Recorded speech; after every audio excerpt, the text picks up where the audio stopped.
Supreme court ने YouTuber और podcaster Ranveer Allahbadia को इंडियाज गॉट लेटेंट शो में अतिथि भूमिका के दौरान उनकी अनुचित टिप्पणियों को लेकर देश भर में उनके खिलाफ दर्ज कई एफआईआर के संबंध में गिरफ्तारी से अंतरिम सुरक्षा प्रदान की है। साथ ही कोर्ट ने कंटेंट को लेकर चेतावनी भी दी है। यूट्यूबर रणवीर इलाहाबादिया की ओर से दायर याचिका पर सुप्रीम कोर्ट ने सुनवाई की। इस बीच सर्वोच्च न्यायालय ने उन्हें कंटेंट को लेकर जमकर फटकार भी लगाई। हालांकि कोर्ट ने रणवीर की गिरफ्तारी से राहत दे दी है और उन्हें निर्देश दिया है कि वे जांच में शामिल हो। साथ ही कोर्ट ने कहा कि वे जांच में जाएंगे। इसके अलावा संबंधित एपिसोड पर अब कोई एफआईआर दर्ज नहीं की जाएगी।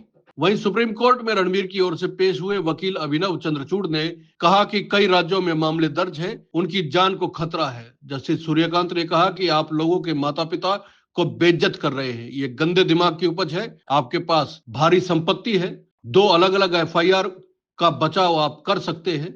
हम एफआईआर क्यों क्लब करें, ये सुप्रीम कोर्ट ने पूछा है। जांच में मुकदमा आपके मुताबिक नहीं चलाया जा सकता। अगर आपको खतरा है तो ये राज्य सरकार की जिम्मेदारी है और आप इसको लेकर शिकायत कर सकते हैं। सुप्रीम कोर्ट ने पूछा, अश्लीलता क्या है, आपको पता है? कोर्ट ने कहा कि आपको कैसा व्यवहार करना चाहिए आपको पता है, अश्लीलता क्या है ये भी आपको पता है। जैसे सूर्यकांत ने कहा कि सिर्फ 2 एफआईआर है, सब ऐसे ही आते हैं कि कई एफआईआर है, एक मुंबई में है और दूसरी गुवाहाटी में है। दोनों एफआईआर भी समान नहीं है, दोनों में अलग अलग आरोप है। ऐसे में एक साथ सुनवाई की मांग कैसे की जा सकती है? वकील अभिनव चंद्रचूड़ ने जुबान काटने के एवज में 5 लाख के इनाम का हवाला दिया। जस्टिस सूर्यकांत ने कहा कि जब आप ऐसी चीज पॉपुलरिटी करेंगे, जब आप ऐसी चीजों की पॉपुलरिटी चाहेंगे तो लोग धमकी तो देंगे ही। आपकी भाषा से अच्छी भाषा उसकी है। आपने जिस तरह के शब्दों का इस्तेमाल किया है उसे माता पिता, अभिभावक और पूरा समाज शुद्ध है। कोर्ट ने कहा कि हम इस तरह के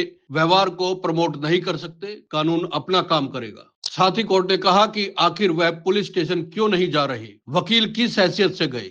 हम वकील के खिलाफ बार काउंसिल को बोलेंगे। कंटेंट को लेकर भी सुप्रीम कोर्ट ने दी चेतावनी। जस्टिस सूर्यकांत ने कहा कि रेसलर्स सबसे इनोसेंट क्लास होते हैं, आप कुछ भी कहते हैं उसे शर्मिंदा होना चाहिए। हमारा समाज ऐसा नहीं है। जिस तरह का कंटेंट आप इस्तेमाल कर रहे हैं, हम उस पर भी आपको चेतावनी दे रहे हैं, आप कोई सेवा नहीं कर सकते। सुप्रीम कोर्ट ने कहा कि याचिकाकर्ता को छूट है कि महाराष्ट्र और असम पुलिस से वह धमकी मिलने पर जांच के दौरान सुरक्षा की मांग कर सकता है।